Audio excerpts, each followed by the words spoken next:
are live. Welcome to another episode of Business Focus Live with me, John, where we talk about business related topics as well as news from here and around the world. If you're new to this channel, don't forget to subscribe and let's get started.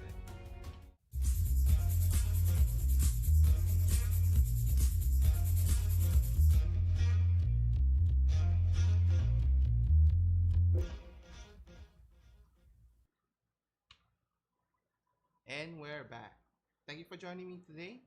So there are a lot of things to cover, so without further ado, let's get started. So for our main stories that we're going to talk about, we have Spotify stocks are falling slightly, and we'll talk about why. We also have Nike shares are soaring, which is the complete opposite of how Spotify is doing. Then next is we'll be talking in terms of banks. Big banks that we know what we transact with are in engulfed in a criminal scheme in a sense for laundering dirty money. So that's going to be interesting. Next is the Luckin Coffee, if you're familiar, is involved in a scandal.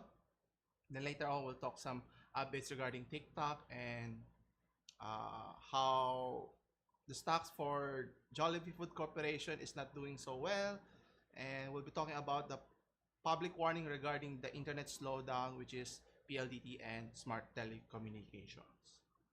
So to start off here, we'll talk about Spotify here. Now, for those who are familiar, Spotify is a music streaming giant which has roughly about 300, I think it's almost 300 million subscribers worldwide, which they provide music streaming services as well as podcasting here.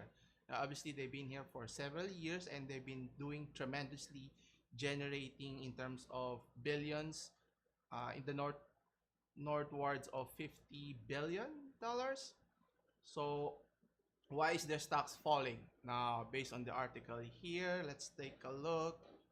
Yeah, so as you can clearly see here that their stocks is falling in terms of Amazon entering to the market, providing music streaming services. Now, their shares have fallen by as much as 1.5%, and because of the Amazon's entry to the market here, providing music, which allows users not just in the United States, UK, Germany, as well as in Japan to listen to their podcast for free. Now, does this mean doom and gloom for Spotify? Not necessarily. Obviously, they've been in number one in the market for some time, but obviously competition breeds better product, and which is in the end better for the consumer.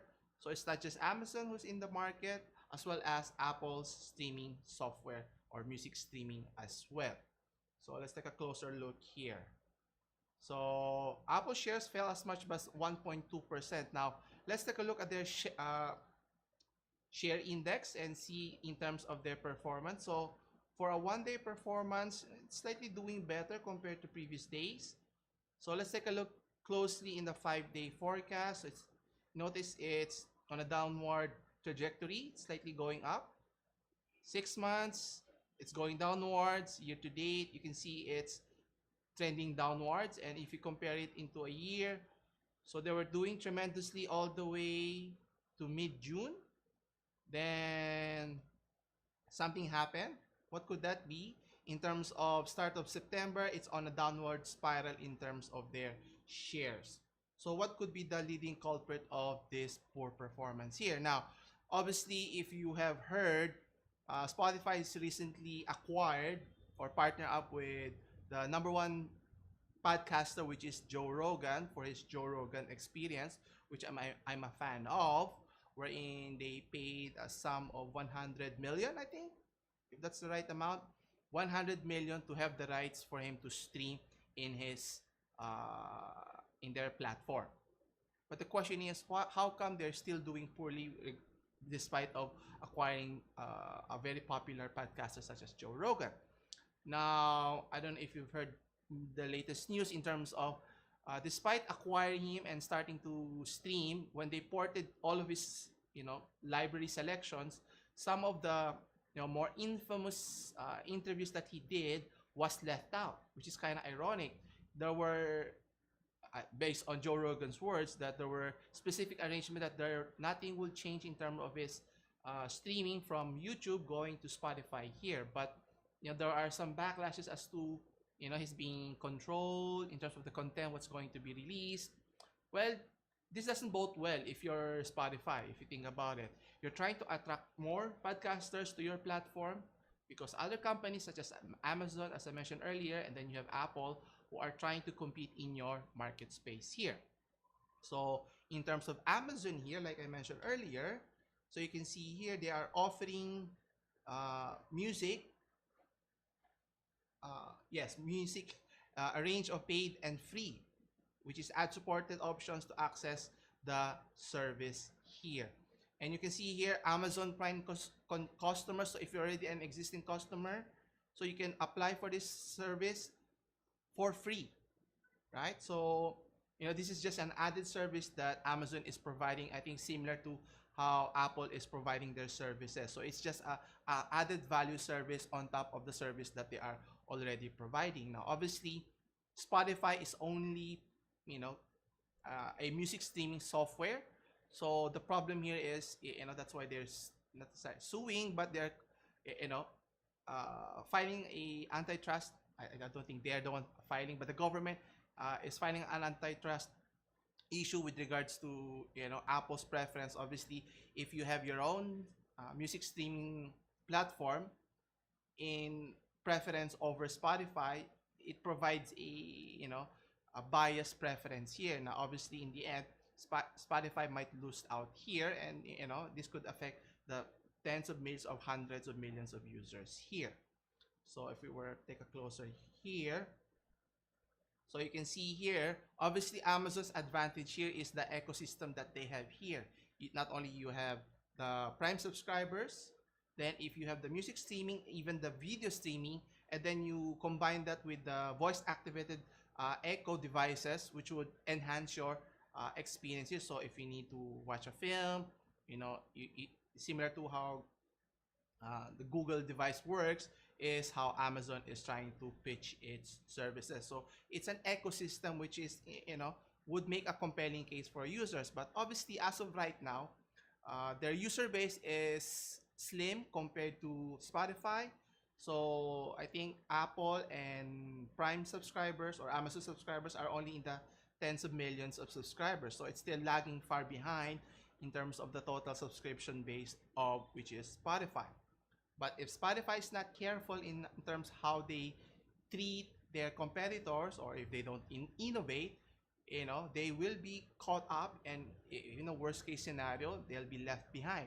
Similar how Nokia came to be, they became too complacent here. So hopefully that's not the case here. So we'll see what happens next. Okay, so continuing, so we have Nike here, which is doing really well despite the pandemic that we are encountering today. So based on the article here,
we're back. Sorry for the interruption. So for our next story, we're talking about how Nike share is soaring right now in terms of 30% increase in their shares, as well as their online sales has jumped by as much as 82% here. Based on their retailer is seeing a rebound, in particular in the China market here. So they're doing really well, and you might be surprised how fast are they recovering. So if you take a look here, you can see that their China market has risen by as much as 6%, while their major market in the North American region is only down by 2%. When their digital sales, as mentioned, has jumped by as much as 82%, and you'd be surprised how they did so well compared to other businesses. Now, obviously, they have invested in their digital businesses, which in turn have reaped the benefits here. So, how did they recover so fast? So let's take a look in their shares here. So, where is it? There you go. Here. Yeah, so you can clearly see here. So this is Spotify. Let's change to Nike. There you go. So you can see here Nike shares is slightly down on a 1-day basis. But if we were to look further backwards, so 5-day, 1 month, 6 months, year to date, and compared to a year before. So you can clearly see here their trend is going upwards. So if you can see here from at the start of the year, from last year, late October to November to December, they're still hovering around $100 per share. But during the pandemic, started during February, I think the start of the lockdown, it tethered in roughly less than a little over $60. But the recovery was fast, right? After March, it's trending upwards all the way to the present, which is roughly around a little over $120. So what precipitated this fast recovery, which is, compared to many businesses are teetering in, disaster, for some having to close their businesses permanently. Now, obviously, the online component has been tremendous for the business, right? So obviously their online sales has significantly boosted their performance, and this has accelerated its digital businesses. Now obviously investing is the right way to go, and many of the businesses who had a digital component or an online presence in their businesses would reap the benefits tremendously. Now, in particular, the women's apparel has seen an uptake of as much as 200% here. Obviously, it's not just male, but as well as female who are staying at home. What to do? Stay in shape, working out. Obviously, you need apparel, you need equipment, sneakers, all of those stuff to keep in shape. And this can be seen in terms of their earnings per share. So in terms of their forecast here is double the amount that they forecasted from 47%. 47 cents is double the amount. A little over 99, not over, it's 95%, 95 cents. In terms of revenue, you can see here, their forecast was around a little over 9 billion, but their actual revenue for the same period is around a little over 10 billion, which is, surprising if you think about it, and which is, they're doing really well, despite the pandemic that we're encountering here, and it's slightly less compared to previous year's sales of the same period here. Now, obviously, they're not just the only apparel here that are really doing well. There are also other companies, I think, such as Lululemon is one, Dick's Sporting Goods is another, and you have Peloton here. So people are looking for comfortable clothing and workout gear to increase demand during this pandemic. And as mentioned, according to the CFO, it stated that Nike is recovering faster based on accelerating brand momentum as well as their digital growth. Obviously, the digital component is a big component for any business who want to be competitive, not just during the pandemic, but pre and after the pandemic. It has to be the new trend, would be the new normal for many people who want to, generate more revenue and profit as well. Continuing for our next story, so we have very interesting here. So where is it? Yeah, there you go. So in terms of the banking sector, financial institutions that we trust, supposed to be, right?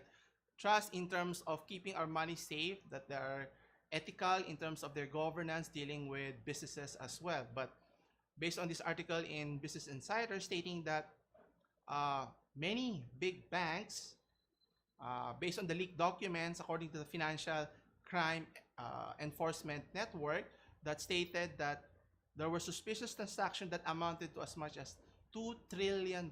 So let me repeat, it's $2 trillion. Okay, banks around the world. So we'll go into detail in a little bit. So let's see. There you go. So there are 2 trillion suspicious transactions that are roiling for the world of finance. So you can see here documents stated from the financial crimes, as I mentioned earlier, were shared with news outlets. Now, this was compiled from different governments, from different institutions around the world to compile such these documents as mentioned. So it showed that big banks for years engaged in dirty money with little oversight, which is kind of alarming if you think about it. So how far back? I'll discuss in a bit.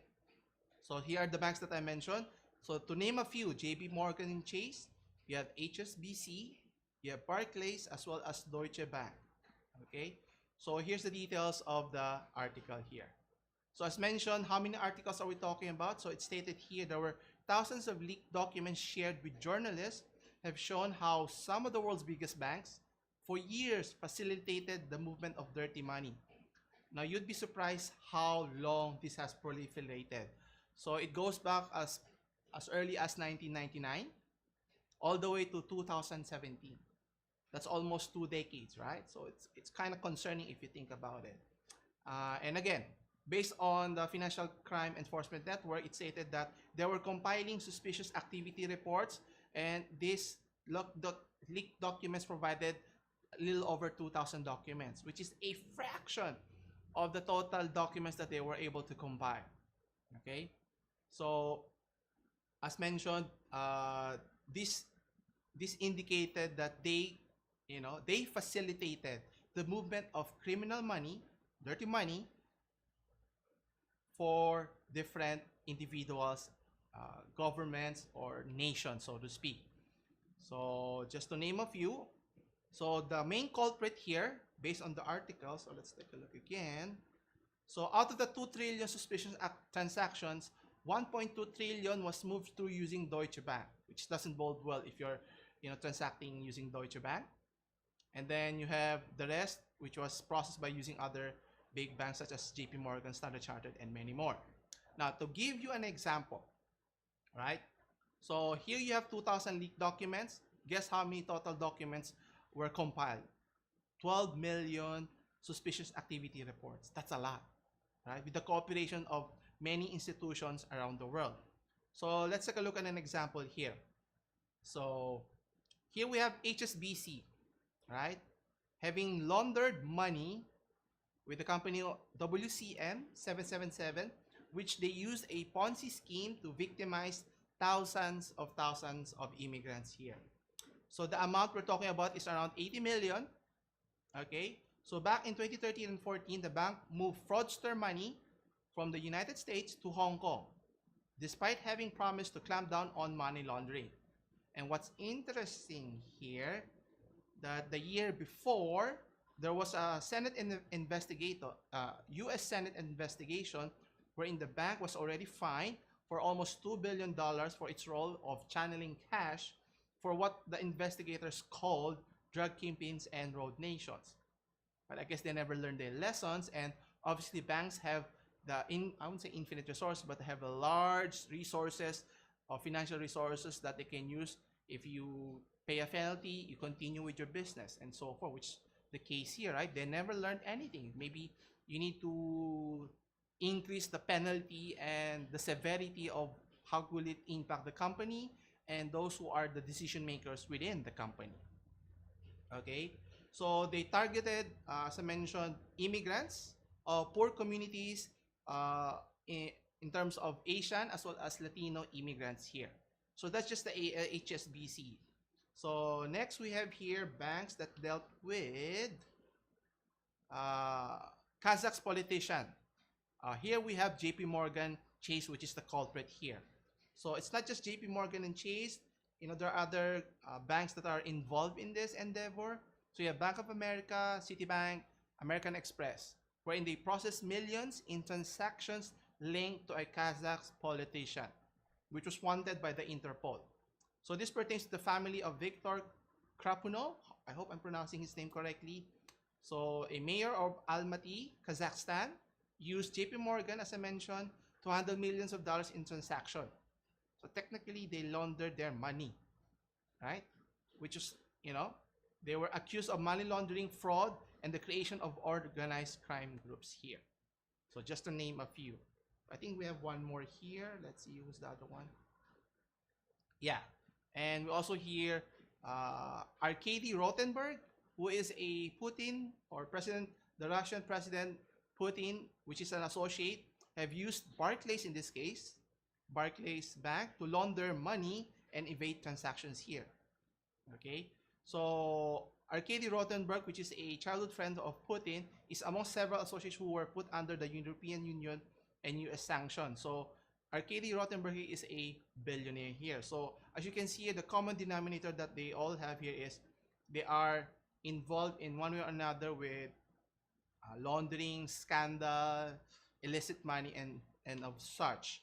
So question here is, what can the government do? Obviously, as a company, how come they are proliferating, continuing to transact with such, what do you call this? With such glamour, in a sense? Obviously, it's enticing to transact with in terms of millions of even billions of dollars of amount that will filter through the bank, and they generate commissions or fees and so forth, right? But up to what extent? So which lies on the government sector to oversight these issues. So another example that we discussed in previous live stream is the issue that is the scandal that is Wirecard, right? One individual was able to skim away almost $2 billion worth, with the watchdog, which is in Germany, wasn't able to catch and stop and do anything about it, right? So, I think governments has to catch up in terms of being more tech savvy and being able to cooperate with other government institutions so that, you put a stiff penalty. I think that's the only way to reprimand and stop encouraging financial institutions to transact with illicit money or dirty money here. Well, hopefully, we can find a solution here. Otherwise, this will continue to the point of, how can we trust our financial institutions moving forward? Anyway, so continue with our next story here. Yes. So continue with the same trend, right? Being, what do you call this? I would say lying, but it's the right term, right?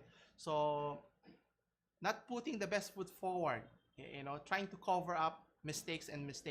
So here we have another company here, best example. If you're familiar with Luckin Coffee, if you're in China, it's a company that's trying to compete with Starbucks, the coffee chain.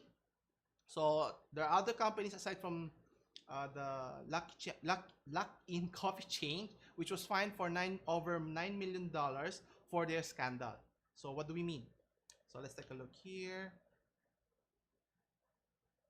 So Chinese authorities found that Luckin Coffee, okay, with the help of other companies, falsely increased their sales, last year's sales, as well as their cost and profit margins, okay, to inflate their revenues here, to make it as if that they're doing really well. Now, obviously, the only reason to do that is if your company is a publicly listed company, so that investors will continue to support or invest in your company, showing that you're doing well, competing with the likes of Starbucks and such.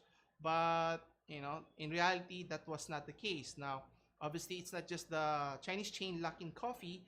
There were other companies that were embroiled in this, so that they were fined as much as $9 million. So how did they do that? So they boosted their transactions last year using through fake coupons, but as much as 2.25 billion yuan, which is roughly $330 million. which inflated their revenue by as much as 2.12 billion yuan. So what happened here? What was the repercussion? I think similar to what happened to the bank scandals here. I think being delisted is one of the key uh, penalty or punishment for those company, right? Being delisted, paying a stiff fine. If million is not enough, maybe we can go to the billions. If billions is not yet enough, maybe we can go into the trillions, so that they would hopefully learn their lesson, and obviously those decision makers should be penalized. Hopefully they could be kicked out, maybe in prison, if that's even possible.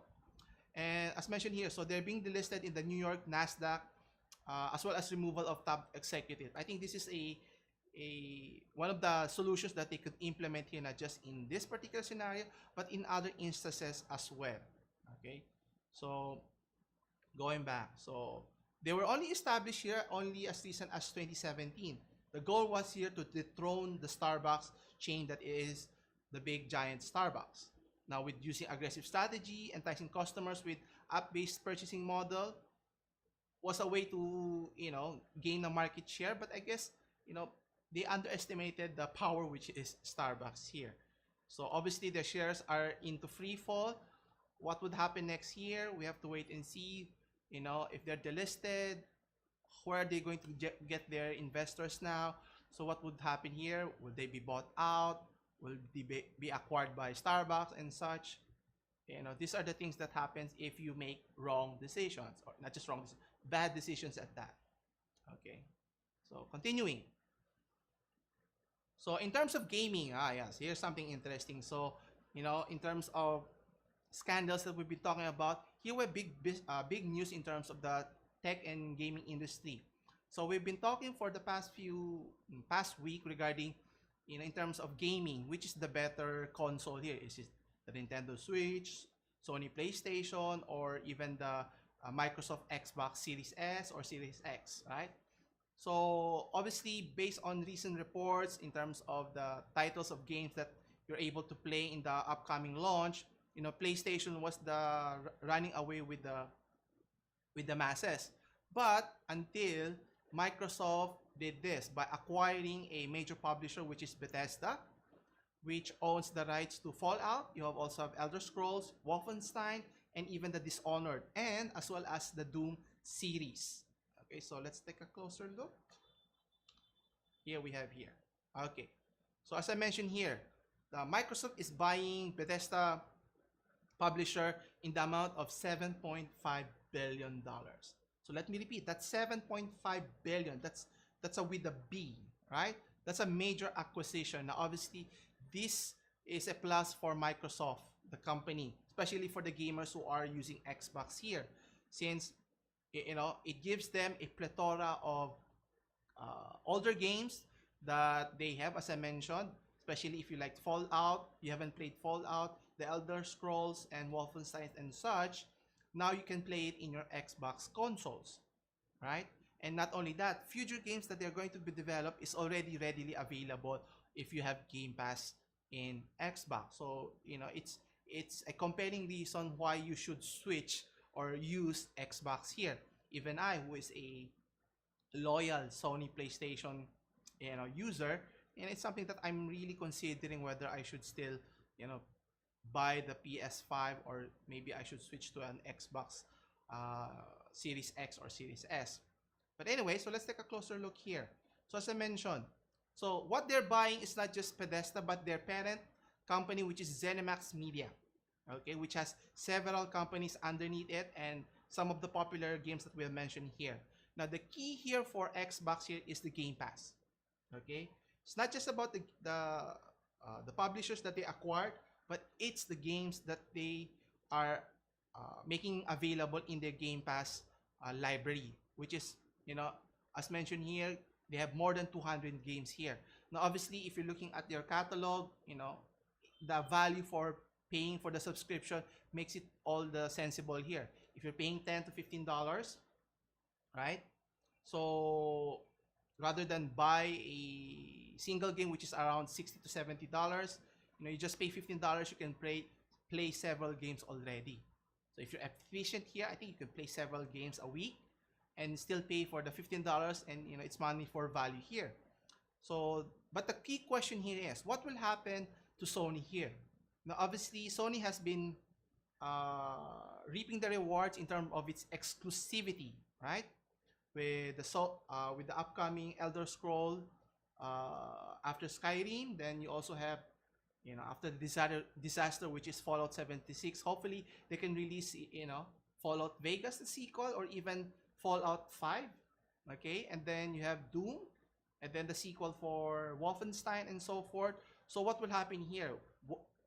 If you're a Sony console holder, you won't be able to play those games anymore.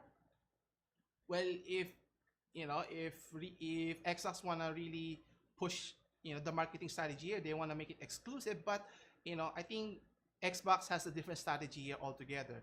Their main point here is to increase their subscription base. It doesn't matter where you play the game. So it might be that they may have a time exclusive here, and eventually they will, like how they did with the release of Skyrim in Switch, as well as Outer Worlds, I think. Yeah, it's another game. So they would release it on a later date. So obviously give priority to their Xbox players, and then release it to PC, to Sony, PlayStation, as well as Switch here. Now the key point here is there are other exclusive titles that was supposed to be under PlayStation. I think, what was the game here? Is it Elder Scrolls? I think Starfield was supposed to be, but they're still not telling if they're going to release that anytime soon here. And obviously this is great news for Xbox users here. Now, question here is, why is Microsoft buying the company, right, at an exorbitant amount? Obviously, they want to entice or make a compelling case for users to switch to use Xbox. Not just the Xbox console, but to go to their platform, to their cloud-based gaming, and play their games. So it doesn't matter if you're playing in your mobile phone, in your desktop, laptop, or even in your console, which is Xbox, right? And obviously, this is the complete opposite strategy of what Sony is doing here. For Sony, you buy the console, you buy the sticker price for each game that is released here. Now, obviously, it's working right now, but in the future, 10, 20, or even 30 years down the line, would still be the viable business model, which is what Sony is doing here. Now, obviously, for me, it even makes a more compelling case as the time goes by, that if you have a subscription base, similar how Netflix works, it makes it easier to switch to a different platform here. Now, obviously, the games is the name of the game here. If Sony can keep on producing exclusive titles, first-party games, that makes a compelling case that I should play here. So, like how they did for Rockstar, for Naughty Dog, then you also now have, I think, Guerrilla Games. So if they can keep on producing better and better games, you'll have always loyal followers here. And if it's both companies are able to do this, whether Microsoft or Sony, at the end of the day, the consumer wins out here, which is great for everyone, right? So if you can't decide which one, you buy both, right? Everyone wins at the end of the day. Obviously, more cost, more expense for the user, but at least they're happy with the better product here.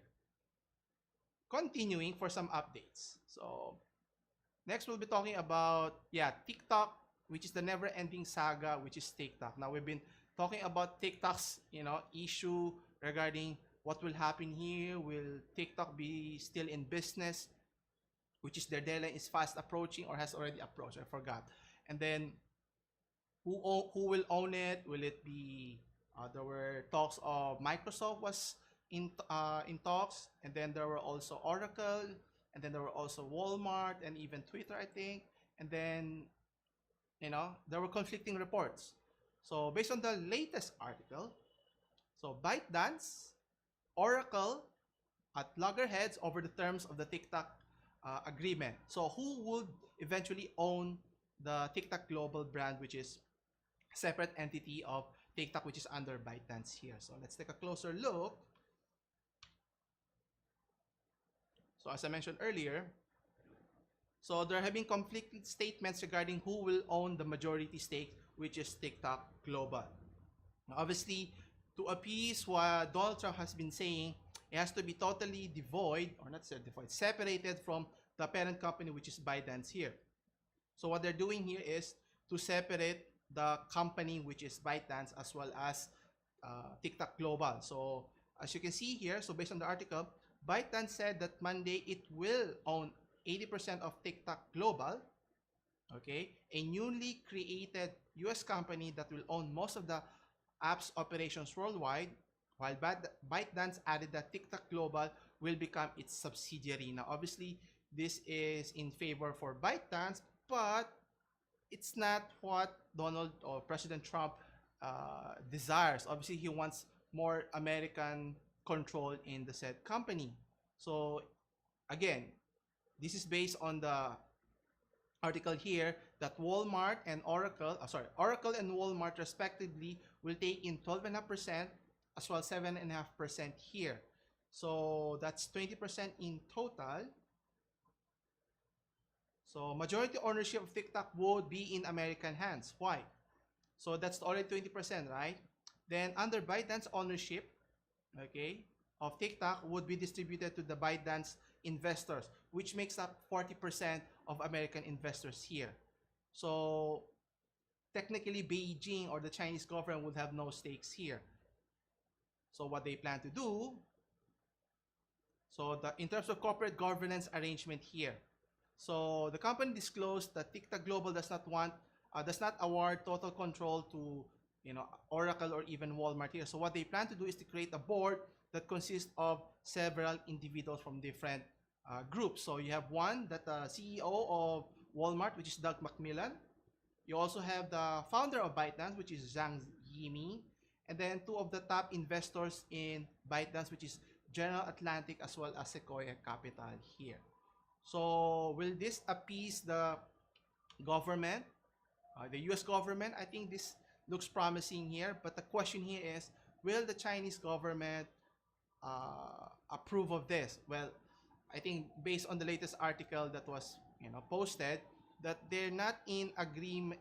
They're not in agreement of the outcome here. Obviously, they don't want to be bullied in terms of the positioning, which is they have little to no control of the outcome here. So they can still block the outcome of the deal here. So hopefully they can find some middle ground and be able to be able to find some closure here, so that actually they have big plans in terms of listing and offering an initial public offering or IPO, so that they can generate even more capital to maximize and grow the company, which is TikTok.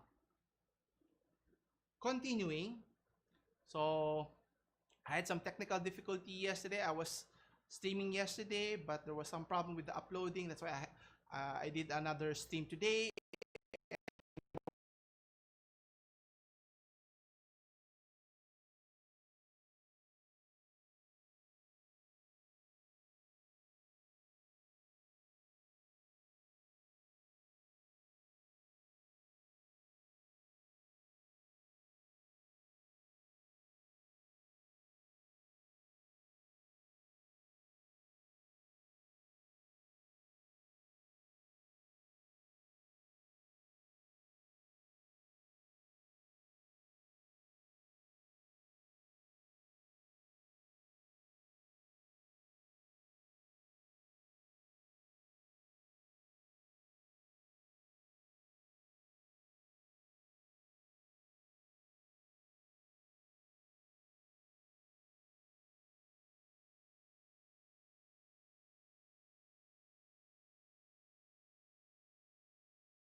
check.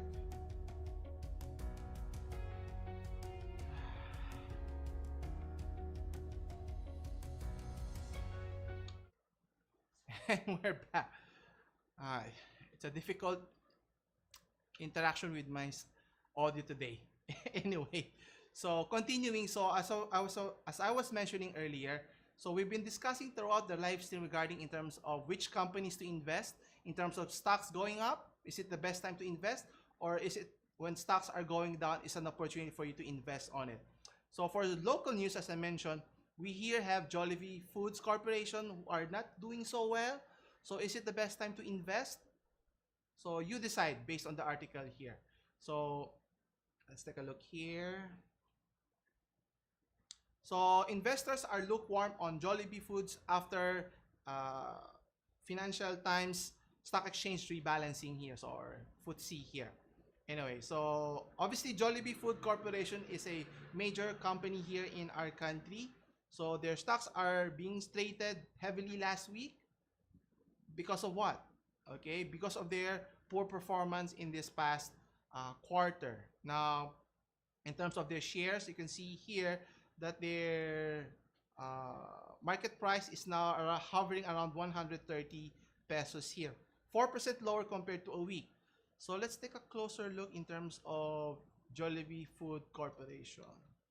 Jollibee Food, sorry, wrong spelling, sorry. Jollibee Food Corp shares. So let's see here. Ah, yeah, so.